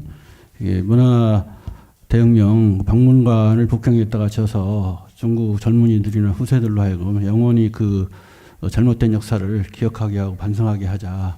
그 제창을 엄청나게 했었는데 지금까지 받아들여지지 않고 있습니다. 그냥 저기 산토라고 하는 지방 도시에 형식적으로 박물관 하나 만들어 놓고는 다 저기 잊어버리게 하고 있다는 유아 선생의 말이 상당히 실질적인 중국의 정책인 것 같습니다. 그리고 지난번에 홍콩에서는 오히려 파금 선생이 그 문화대혁명 이후에 진실을 이야기하기 문화대혁명 때의 그 진실을 사람들이 얘기를 안 합니다. 또 못하게 하는 사회 분위기가 있습니다. 박음 선생님이 제창을 했습니다. 문화대혁명식의 진실 얘기하기 운동. 근데 그래서 홍콩에다가 대공고에다가 엄청나게 오랫동안 그걸 연재를 했어요. 그 수상록이라는 이름으로. 그래서 그거를 이제 벌써 10주년, 그 10주년이 뭐야? 벌써 30주년이 돼가지고 그거에 대한 이제 기념 학술회의를 열어서 저도 참석을 했었는데 중국 대륙에서는 그런 거 활동조차도 철저히 봉쇄당하고 있는 것 같습니다. 그러니까 홍콩에서는 대만 이런 데서는 가능하겠지만 아직도 그런 상태인 것 같습니다. 참조로 말씀드립니다. 자, 다른 질문 있으면. 와, 질문이 계속 어느 분부터 기회를 드려야 할지 여성분한테 드리겠습니다.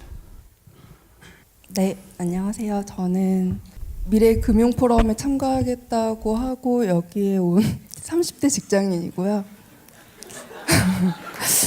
지금 제가 내내 마음에 걸려서 고백을 여기서라도 해야 될 것 같아서 저도 위아 선생님 팬이어서 사실 오게 됐는데 전에 알지 못했던 우리나라 작가님들, 좋은 작가님도 알게 돼서 너무 기쁘게 생각하고요. 위아 작가님께 하나, 백민석 작가님께 하나 질문을 드리고 싶습니다. 먼저 위아 선생님께는 제가 이제 소설을 처음에 보면서 팬이 됐고 산문집을 보면서 한 1000% 업그레이드된 팬이 됐는데요.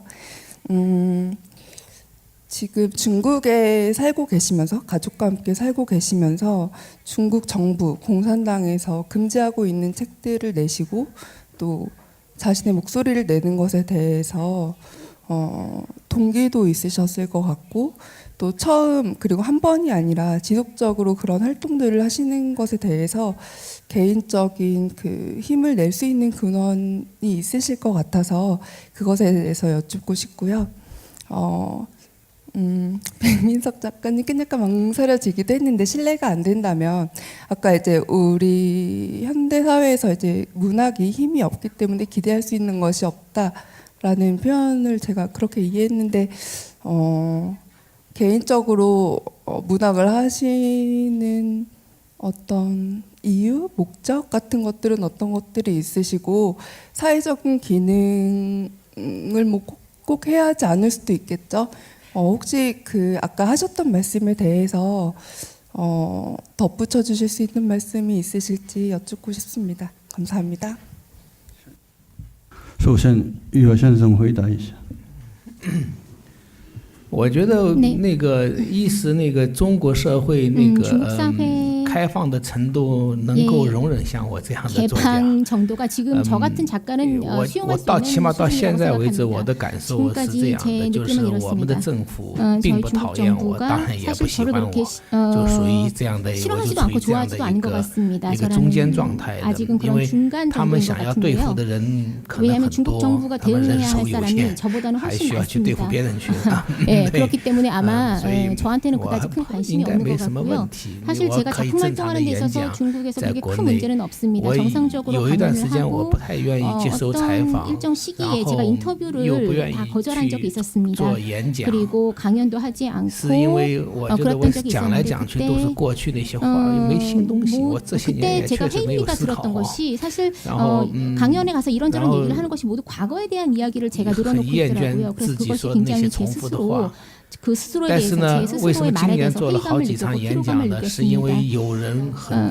근데 그 이후에 왜 또 강연을 하게 됐냐면은 当当网的负责人跟我说是听说你已经被禁止了，我说什么时候把我禁止了？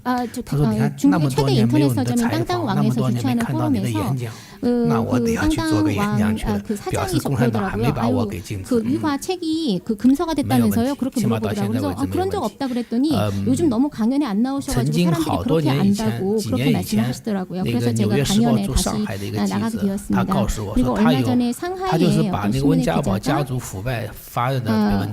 원자버 가족의 부패를 그 보도하면서 유명해진 기사인데요. 이것이 굉장히 확실한 정보에 기반하는 것이다라고 말을 하였습니다.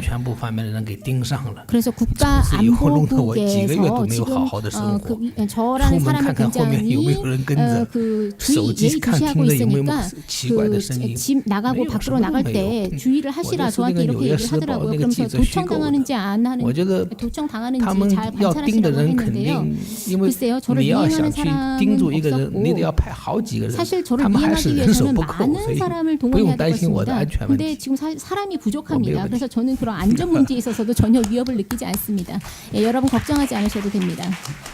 네, 격려의 박수를 다시 한번 보내주십시오. 好，我们通过这个给这个于老师鼓励，通过这个拍手来鼓励。 네, 중국에서는 사실은 이렇게 뭐랄까 글쓰기 자유에 제한이 있다고들 알고 있죠. 사실 그런 면이 있습니다. 그러나 중국에 출판할 수 없는 책들을 작가가 쓰잖아요. 그러면 뭐 홍콩이나 대만에서 가면서 출판하면 됩니다. 그러면 작가가 제약을 받지 않느냐? 상관없습니다. 그렇게 해서 중국 내에서만 출판하지 않으면 별 문제가 안 됩니다. 그리고 중국에서 출판할 책들은 또 다 이 심사위원들이 다 심사를 해서 오케이가 나야만 출판이 되는 거기 때문에 위한테 신변상의 문제는 없을 것 같습니다. 네. 네. 그러면 또 장 선생님이 백 선생님이 참 답변해 주시죠. 아까 제가 답변할 때 얘기한 거 뭐 문학에 대해서 그렇게 크게 기대할 건 없는 것 같다고 얘기한 게 조금 귀에 거슬리셨던 것 같은데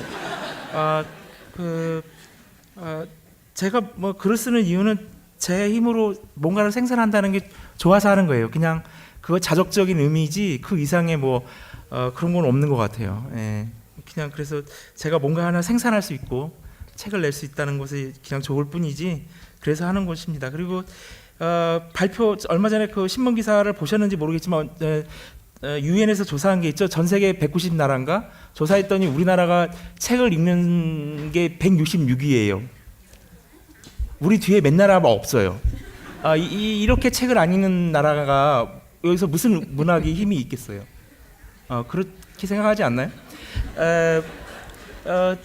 잘 아시겠지만 문학에 관심이 있으시면 잘 아시겠지만 그 문단에 굉장히 뭐 불미스러운 일들이 많았죠. 요 몇 년 동안에 뭐 그 입에도 올리기 싫은 그런 일들이 많았기 때문에 얼마 전에 그 대선 때 제가 걱정을 한 게 뭐냐면은 작가들이 누구 지지 선언하면 그 사람은 떨어질 거라고 생각을 했어요. 저는 너무 많은 사람들이 독자들이 문인들을 믿지 않기 때문에. 그래서 저는 굉장히 조심스러워했습니다. 저도 지지하는 작가가 있었고 그 사람을 지지한다고 선언했지만 하면서 굉장히 조심스러웠어요. 나 때문에 오히려 이 사람이 떨어지지 않을까를. 이게 바로 우리나라의 현실인 것 같아요. 그래서 제 생각은 물론 책도 안 읽고 사람들이 책도 안 읽고 욕도 많이 먹지만 문인들이 독자들은 책을 안 읽고 문인들은 욕을 많이 먹고 그렇지만 작가들이 옳은 행동을 하고 옳은 말을 하고 좀 이 사회에 보탬이 되는 책을 쓰려고 노력을 한다면 언젠가는 옛날에 그 70년대, 80년대 그 문학이 가졌던 힘을 되찾을 수 있지 않을까 그런 생각을 하고 있습니다. 네, 저는 희망적으로 봐요.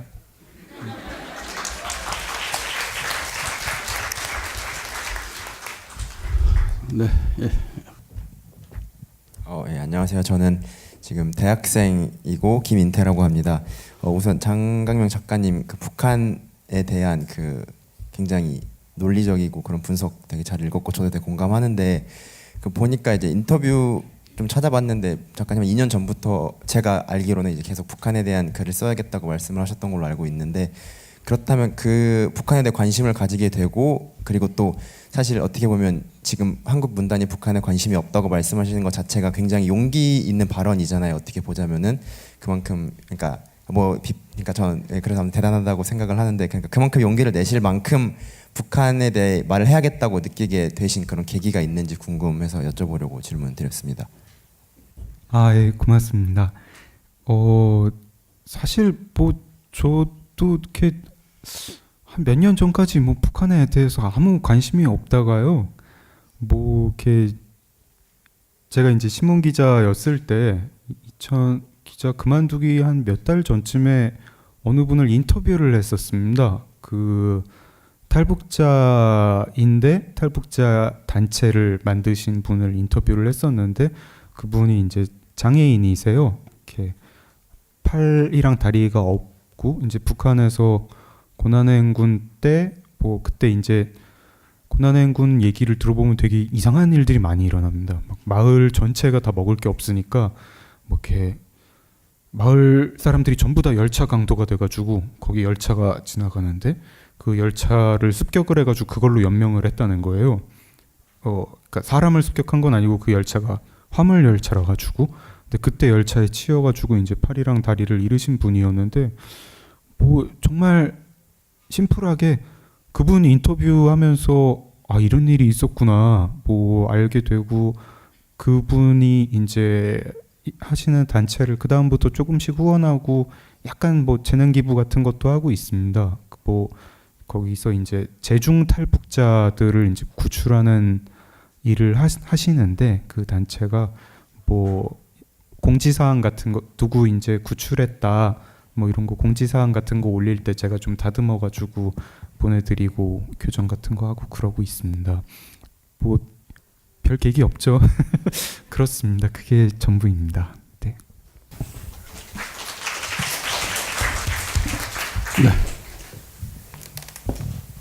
네, 안녕하세요. 대학교 다니는 신현우라고 합니다. 오늘 우리와 타자라는 주제로 이렇게 강연을 듣다가 계속 생각난 게 요즘 한 5년 정도 이렇게 돼가는 것 같은데 우리 사회에 이제 뭐 고인을 모욕한다든지 아니면 그런 좀 여성을 혐오한다든지 아니면 그런 S로 시작하는 지금은 사라진 사이트라든지 아니면 뭐 오늘 박근혜 전 대통령께서 이렇게 법정에도 가셨는데 그분을 좀 너무 강렬하게 지지하시는 분이라든지 어떻게 보면 사회 아까 백민석 작가님께서도 말씀하셨지만 네, 그 타자는 항상 존재할 수밖에 없다고 하셨는데 그럼 그런 사람들에 대해서 저희가 타자로 생각할 수 있는 건지 아니면 뭐 저희가 어떻게 바라봐야 하는 건지를 장강명 작가님께 여쭤보고 싶었습니다. 네, 그리고 작가님께서는 또 어떻게 생각하시는지 같이 말씀해 주시면 감사하겠습니다. 네, 답변해 주시죠. 예, 저도 백민숙 선생님 발제문이나 김혜란 작가님 발제문에 또 이 벌레 이렇게 있는 거 보면서 되게 공감하면서 끄덕였는데요. 정말 저도 질문 주신 분의 그 분석에 동의합니다.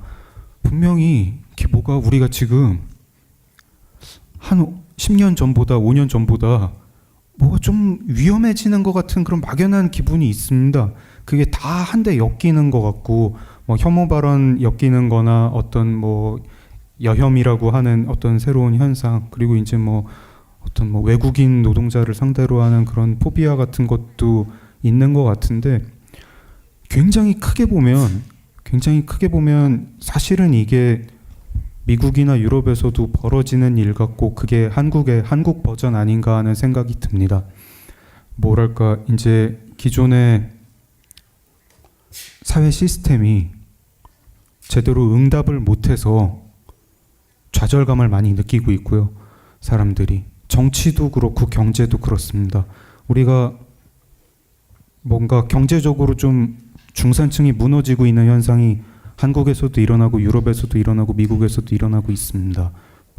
왠진 잘 모르겠어요. 이게 신자유주의 때문에 뭐 중간에 할 수 있는 일들을 아웃소싱을 많이 해가지고 일자리가 없어져서 그런지 기술 발전으로 기계가 대체를 해가지고 그런지 그래서 중산층이 무너지면서 경제 시스템이 잘 슬슬 작동을 안 하는 것 같고 희망이 좀 없어지는 것 같고 근데 이렇게 불만이 많은 거에 대해서 정치 시스템도 제대로 응답을 못하는 것 같습니다.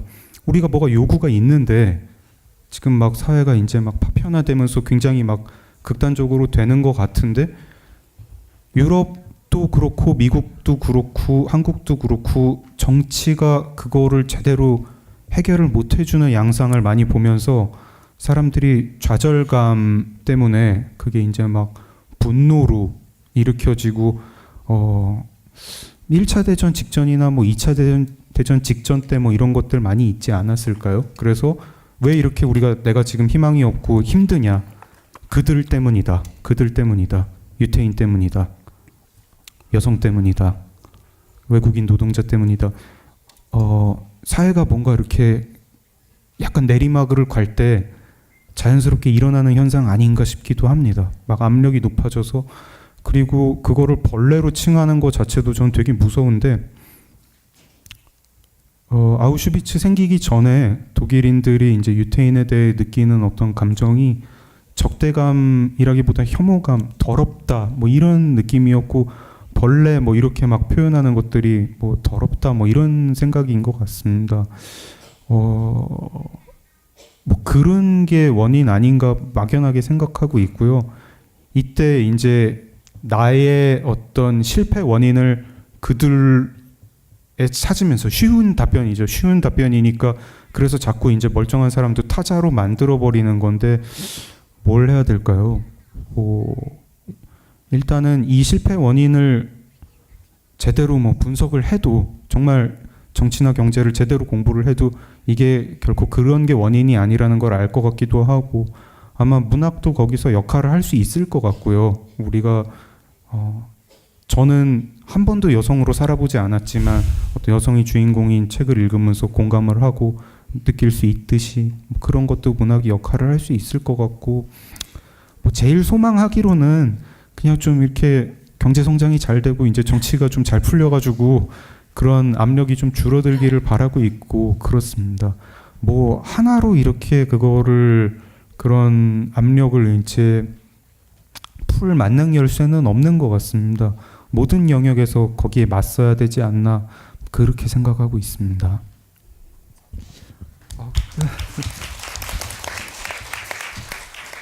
네, 이번엔 저쪽에 모자 쓰신 선생님. 안녕하세요. 저는 영화 이론 공부하는 전윤환이라고 합니다. 위화 선생님하고 맨 마지막에 그 발표하셨던 선생님께 질문 드리고 싶은데, 그러니까 제가 최근에 대만에 대해서 좀 관심을 가지고 그 강의를 몇 건을 들었습니다. 그런데 대만이라고 하는 곳이 저희하고 현대사가 굉장히 마치 톱니바퀴 맞물려 들어가듯이 그런 성장 과정을 거쳐왔다고 들었습니다. 그래서 선생님께서는 대만에 대해서 어떤, 그러니까 제가 느끼기로는 타자의식 같은 게 본국인으로서 있지 않을까 싶기도 하고, 그래서 그런 문제를 질문 드리고 싶고, 마지막 그 발표하신 선생님께는 그 통일 문제가, 그러니까 세계사적인 어떤 그 흐름에서 보면 우리에게 굉장히 중요하고 그런 문제인데, 그럼에도 불구하고 젊은 세대들이 그것에 대해서 자꾸 망각을 하고 있고, 또 우리의 문화의 흐름이 그런 것들을 조정한다는 의심도 들고 하는데, 그런 사람들에게 각성을 줄 수 있는 어떤 대안 같은 게 있다면 어떤 게 있을지 선생님이 좀 말씀해 주시면 좋겠습니다. 那个台湾 대만은 台湾问题，它是一个跟朝鲜也有关系的一个问题， 북한과도 또 관계가 있는 문제입니다. 就是跟韩国也有关系。 한국과도 물론 관계가 있고요.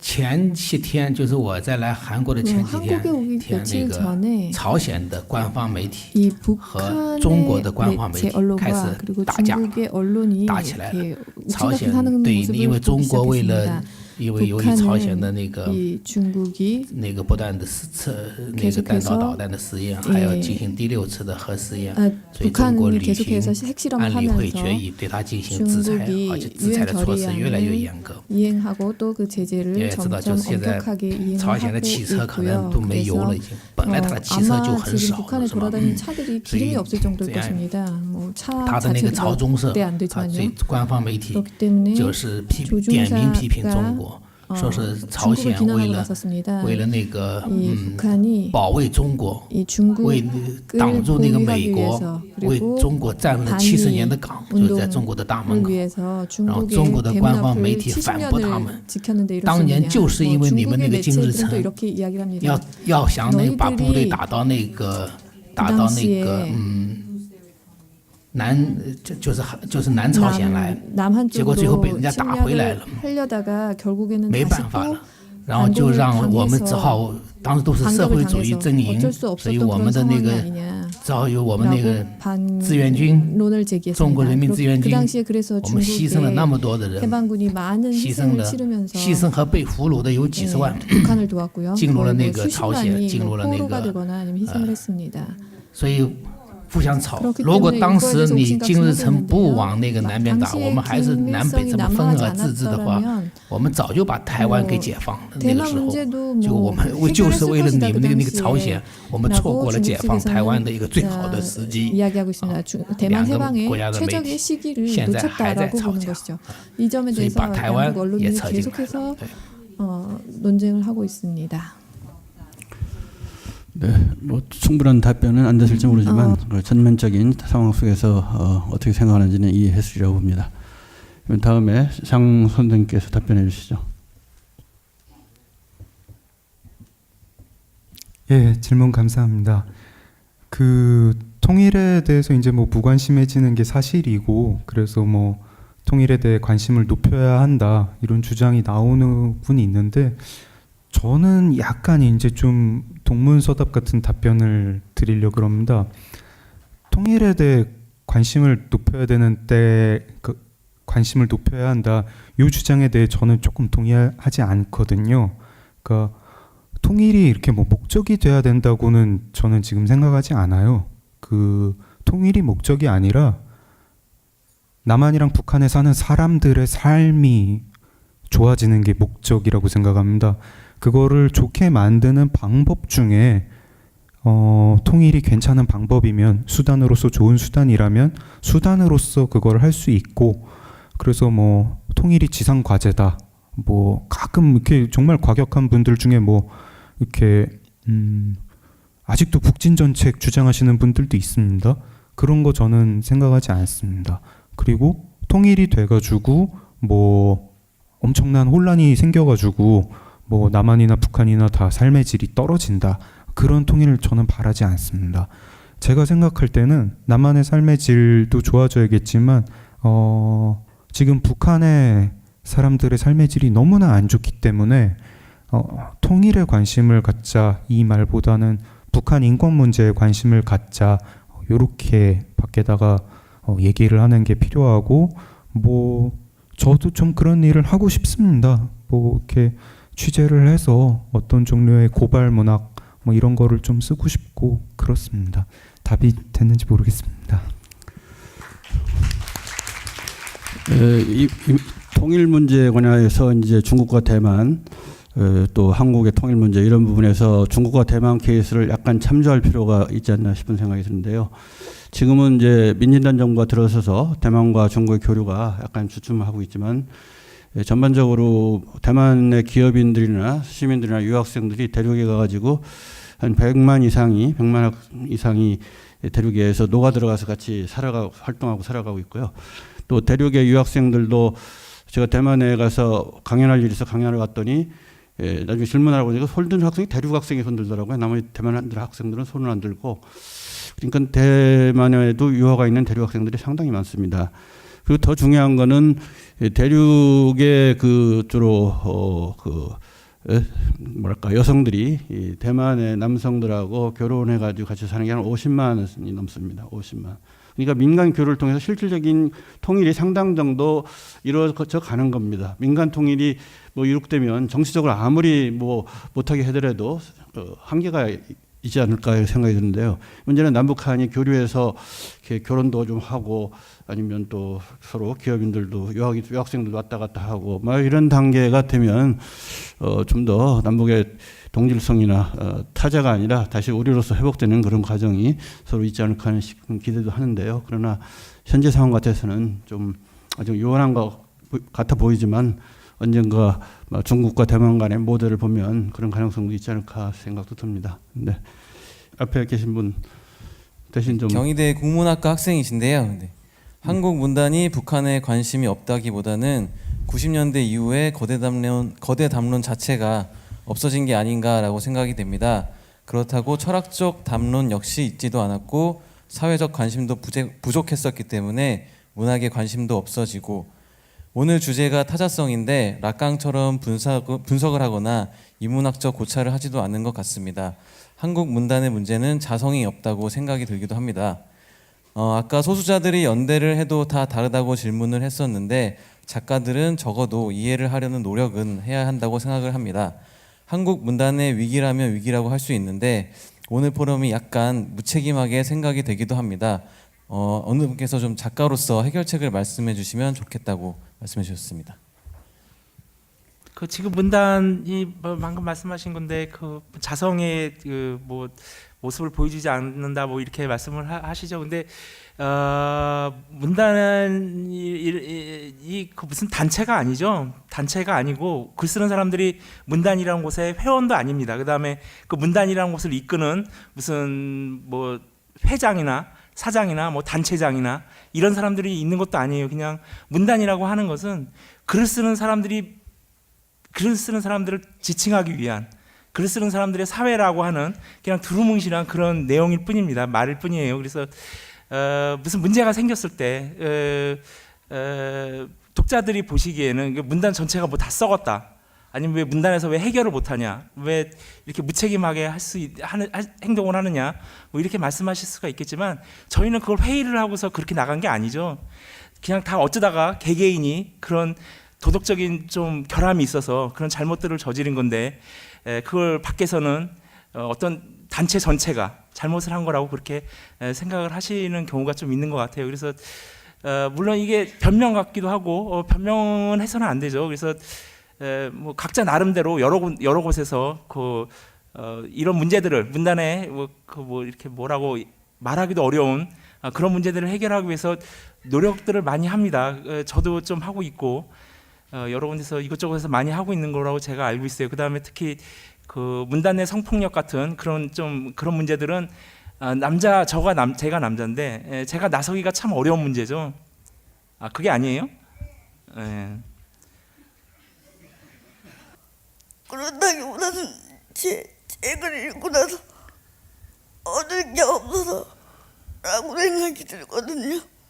지금 한국 문단에서는 아까도 얘기했지만 거대 담론이 사라진 상태에서 90년대가 지나갔잖아요. 그죠? 근데 그러고 나서도 뭔가 뭐 한국 사회에 대한 문제나 뭐 철학적인 부자이나 그런 게 없었다는 거죠. 제 말은 그런 뜻이었거든요. 근데 그 이후에 무엇을 할 것인지를 생각해달라는 거죠. 책을 읽고 나서 뭐 얻는 게 없다는 그런 말씀이세요? 실망만 하게 되고? 네. 그 말씀이신가요? 네, 저도 가끔 그런 생각이 들어요. 그래서 저도 많이 실망하고, 그래서 여기 계신 뭐 유아 선생님이나 뭐 외국 작가들의 책을 많이 봅니다. 뭐라고 제가 우선 저가 포함되는 문제이기 때문에 제가 뭐라고 거기서 왜 그렇게 사람들이 글을 그렇게 쓰는지 저도 모르고, 그냥 제가 뭐 공부가 부족한 거겠죠. 공부가 부족하고 뭔가 실력이 부족하고 그런 거겠죠. 근데 그 중에서도 아주 뛰어난 생각도 있고 뭔가 남한테 도움이 될 만한 글을 쓰는 그런 분들도 있을 것 같아요. 제가 보기엔. 그리고 앞으로도 그런 분들이 나올 것 같고, 그래서 그런 분들이 나오기를 제가 기대하고 있습니다. 제가 못하는 일이라 하더라도 예. 제 문제인데 뭐 제가 어떻게 대답을 하겠어요. 저는 이 문제를 객관적으로 볼 수가 없죠. 네. 백 선생님 그 어려운 답변 감사드립니다.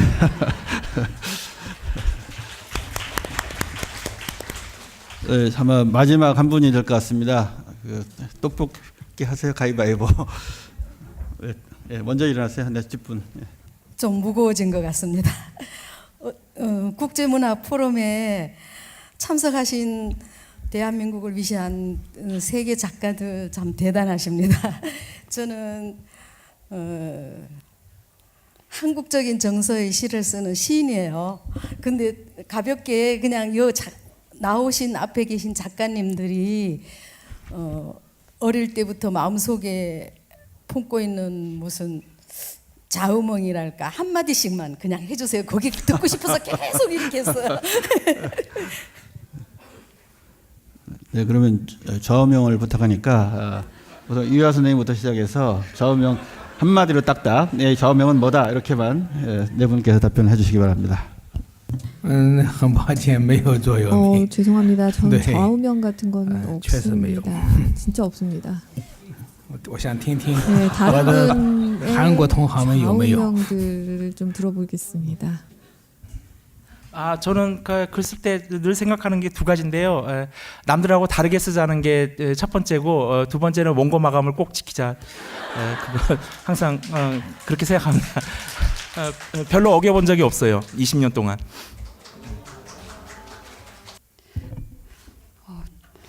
네, 저도 특별히 좌우명이라고 할 건 없는데요. 그냥 예. 글쓰기랑 책 읽기가 직업이거나 취미이기 이전에 삶의 방식 중에 하나가 아닐까라는 생각을 하고 있고요. 창작자로서는 뭐 신이 이렇게 뭘 선물을 줬다라고 생각할 때 요새 드는 생각은 무슨 영감 이런 게 아니라 교정지를 볼 수 있는 시간이 선물처럼 느껴질 때가 있습니다. 그래서 제가 좌우명이 없어서 네, 아무 말이나 하고 있는 것 같네요. 제가 더 근사한 대답하실 분들한테 넘기겠습니다. 네, 아마 김혜란 선생님은 책 속에 좌우명들이 많이 써 있을 거예요. 책을 많이 읽어보세요. 네, 네 다음에 우리 쿠바 작가님 한번 말씀해 주시죠. I don't know if I understand very well the concept of having like a fixed idea in your life or some kind of 어떤 삶에서의 main direction. I think that 뭐 방향을 제시해 주는 그런 고정적인 아이디어. as a poet, as a human being, 사실 you must 시인으로서 always 그리고 try to 인간으로서 항상 say what you think 내가 at the 사고하는 moment, 바를 because there 말할 is 수 no 있는 such 능력이 thing 있어야 as the 합니다. truth. 왜냐하면 진실이라는 So, 것은 존재하지 않기 I have come a long 때문입니다. way, 저는 먼 and I 길을 cannot 돌아왔습니다. run the risk of not saying what I'm thinking right now. 그래서 So that's 지금 what 이 I'm going to do. 순간에 내가 생각하는 것을 바로 말을 해야 There was a 합니다. very good American musician, Frank 굉장히 Zappa, 훌륭한 who said that 음악가 프랑크 politics 시나트라가 이렇게 is 얘기를 the 했죠. entertainment department of 프랑크 the military 잡파는 이렇게 industrial 얘기를 complex. 했습니다. I hope this concept is clear for you. I think that politics is not the solution. Politics 해결책이 될 is 수 part of the problem. 없다. 정치는 And as a 문제의 poet 일부다. and as a writer, I 그래서 really, really 시인으로서 그리고 encourage you 작가로서 to take distance from politics and political 정치에서 discourses, 멀리 which is 하시고 nothing 정치 but 담론과 distraction. 거리를 두시기 바랍니다. We have to find 정치는 other 파괴적인 instruments. We have to 행위에 find other 불과합니다. tools 우리는 for 모든 observing society 수단을 and observing 강구해서 ourselves. 우리 자신을 위해서 우리 사회를 위해서 희생해야 합니다. 네, 마지막으로 장 선생님. 저는 한 30대 즈음에 제 좌우명을 하나 정했는데요. 항상 미소를 잃지 말자입니다. 이게 되게 혼자 그 좌우명 없는 게 더 멋있는 것 같은데 지금 분위기는 하여튼 항상 미소를 잃지 말자가 제 좌우명입니다. 네, 뭐 좌우명이 없으면 없는 대로, 있으면 있는 대로 다 의미 있는 말씀들을 해주신 것 같습니다. 이제 시간이 다 됐습니다. 사실 저도 중국에 와서도 이런 모임들에 많이 참석을 해보고 그랬지만 오늘처럼 이렇게 진솔하게 우리 뭐 사회주의적 작가라면 작가인데요. 커버하고 중국. 그렇지만 이렇게 가슴을 터놓고 진솔하게 또 우리 작가님들하고 같이 또 우리 청중 여러분들과 같이 이렇게 대화를 장시간에 걸쳐서 이렇게 나눠본 건 정말 드문 경험인 것 같습니다. 여러분들 좋지 않았습니까? 좋았죠? 예. 다시 한번 박수로 열렬히 보내주시기 바랍니다.